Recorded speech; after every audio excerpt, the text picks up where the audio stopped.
Hey guys, what's up? Welcome back. They announced the Khorne roster reveal, so hey, we got to cover it and look at what they are giving us. This is actually going to be more of a surprise than what we got with Kislev, because we had more or less an idea what was coming from Khorne, but not as much information was given. So hey, let's get going. So the first thing we see is, of course, the legendary lord Skarband. Skarband is a bloodthirster of Khorne. He was kicked out by Khorne eventually, and he's one of the greatest Khorne demons. He's exceptionally powerful, wields two dual axes, and is really strong overall. Interestingly, though, we're only getting one legendary lord, which could also go in line with what we know already with all the demons that are going to be legendary lords, is that there's one per god of chaos. That said, what does he have? He has Wrathful Reaper. He's able to not be distracted and keep killing until killing is done. So essentially speaking, he has some form of Fury mechanic where it makes him unbreakable. This is kind of similar to the Rage mechanic that exists. And there's Rage embodied. All those who see the Exiled One in battle draw ferocity of his combat and will join him even if it means that. So maybe he has an AoE ability that makes him and others around him unbreakable, perhaps.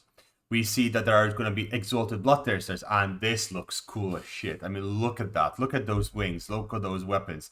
There's some pretty cool stuff going on there. Different models as well, which is really cool to see. The horns. I like the third one the best. This guy. It looks really, really fun. But hey, we already knew this. There's possibly going to be a copy of Skarband himself, but we're going to see what happens. They are second to Skarband in power, terrifying Bloodfood Deadbringers of Doom. They are incredibly strong. Then there is the Herald of Khorne. Now this is a lord, so we knew that there was going to be a lord, and this is essentially a Bloodletter Lord, which is interesting. We've seen the armored version of them, and we thought they were exalted ones, but hell, this is what we get. And they get mounts of either Juggernauts or the Blood Throne, which is really cool to see. Would be wondering what sort of combat mechanics they will have, but essentially speaking, from what I know of Khorne, these guys will buff and increase the damage output of melee units around them and give a lot of morale bonuses. With regards to heroes, we're going to get the Cultist of Khorne. Cultist of Khorne is found across the world. Of course, they are going to be screaming for blood for the Blood Throne and skulls for the Skull Throne. Did I just ruin the blood for the Blood Throne thing? I hope I did not. That said, they ride a warhorse, and which is essentially a chaos steed, and it doesn't say much about them except what their lore is. So it's going to be interesting to see what they do. Again, probably lots of berserking, lots of killing, lots of murdering, and supporting units around them to do more killing and murdering, as this is what, of course, Khornate units do. There's also the Blood Reaper. The Blood Letters have proven their devotion and legitimized their existence. So again, similar to what we saw earlier with the Kislev, there is, of course, a team, and part of the team is, in terms of Khorne, Bloodletters are everywhere, so it will be good to see different classes of Bloodletters. They also get the opportunity of a Blood Throne or a Juggernaut, being essentially a demon steed, which is something that should have already been there in the Chaos Forces, or quite significantly. They can leap into a battle, and they bring energy to their god and his fury together, inspiring those around them to ever-increasing ferocity, hardiness, and murder. Quite expected to be the case. Then, of course, we get the Khornite infantry, which are coming in various variations there. Of course, Chaos Warriors, there's not much news there. They come with Axe and Shield, dual axes, and halberd, so they added dual axe variants, something we saw very clearly in the trailer. They do get the ability to go into a frenzy. They do get the ability with their dual axes to rip infantry, so we're going to see the axe and shield be the tanks, the dual axes the anti-infantry, and the halberds being the anti-large or anti-armor variants, so that's going to be pretty cool. Then we get the Bloodletters of Khorne, and again, this art is incredibly gorgeous.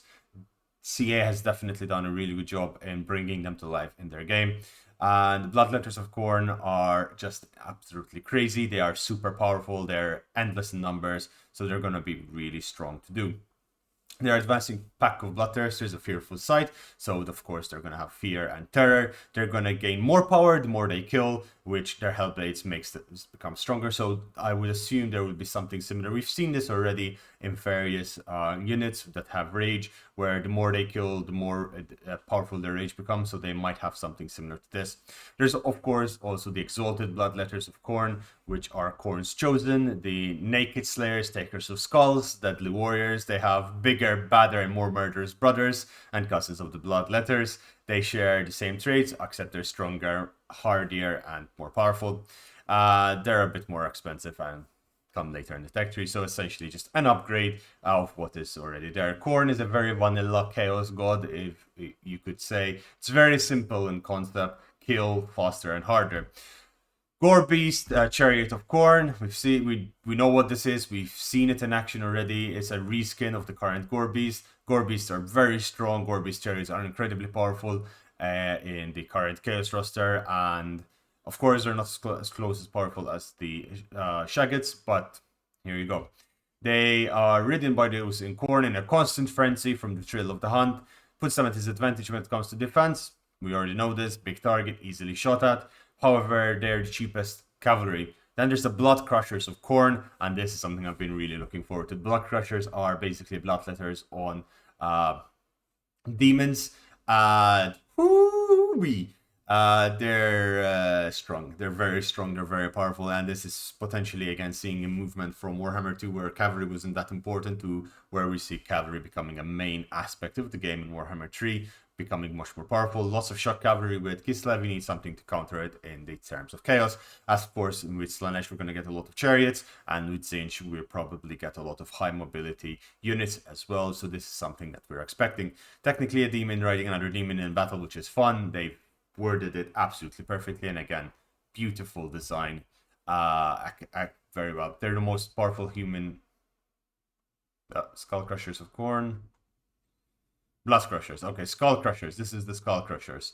Exalted Eyes of Khorne, Meritocratic of the Juggernaut. Okay, so essentially the human variant of the Bloodletters is also there. Powerful charge, of course. Then we're going to get the Chaos Warhounds, which are basically Norscan wolves, given chaotic energies from Khorne, and they become much more powerful. Khorne-specific Flesh Hounds fulfill a similar role later in the tech tree. We know about the Flesh Hounds already. We've seen them being highlighted. Flesh Hounds will essentially be Chaos War Dogs on steroids, but I do not have high hopes for them. These units are usually very good in the early game. They become much weaker in the end game. So maybe there will be a change with the Flesh Hounds, but we shall see what happens. And Chaos Furies are Furies Yoling. They're Swiss. Shards of Malevolent Energy, Chaos in its purest form. And as far as I remember, these guys fly. So essentially super angry harpies.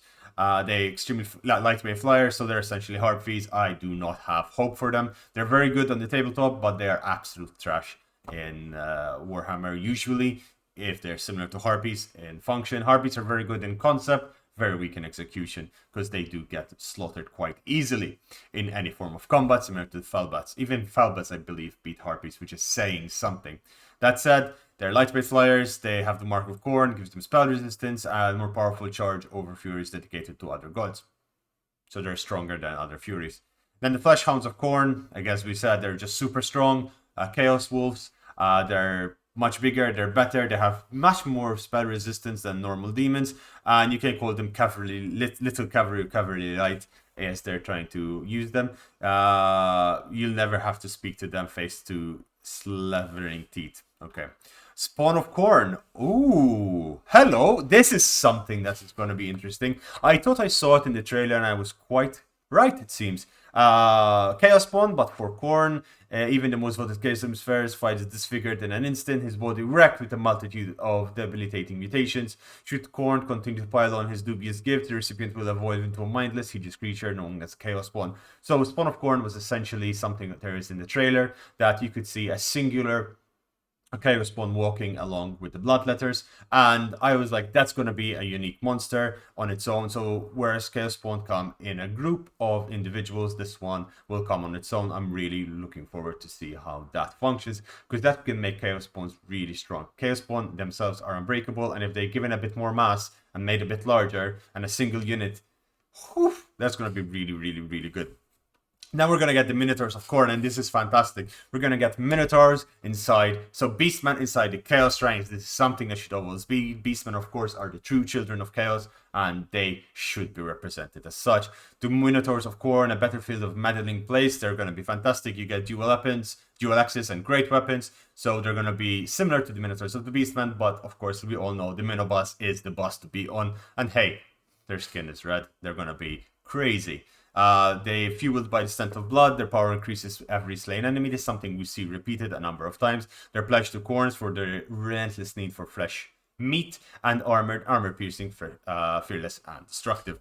Soul Grinder of Khorne. This is fucking amazing. Okay, so the Soul Grinder of Khorne is, well, it's gonna piss some people off, same as the motorbikes of Khorne have pissed people off, but Khorne uses a form of hybrid technology, and it's essentially a demon attached to metal legs that runs all over the battlefield and is very, very strong. This demon is slain, he surrenders his true name to the Forge of Souls, and yeah, it's a horrific amalgamation of flesh and metal, and causes terror, extremely powerful weaponry while on the move. Ooh, so it has movable artillery. This might be the Doomstack for Khorne if it's quite fast and can shoot it and then fight in melee combat. Could be something.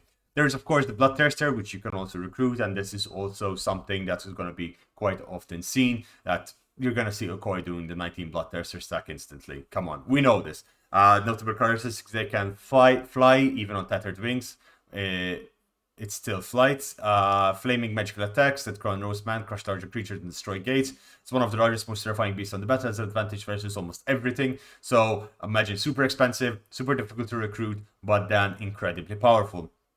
Then, of course, we have the War Machines, artillery and War Machines.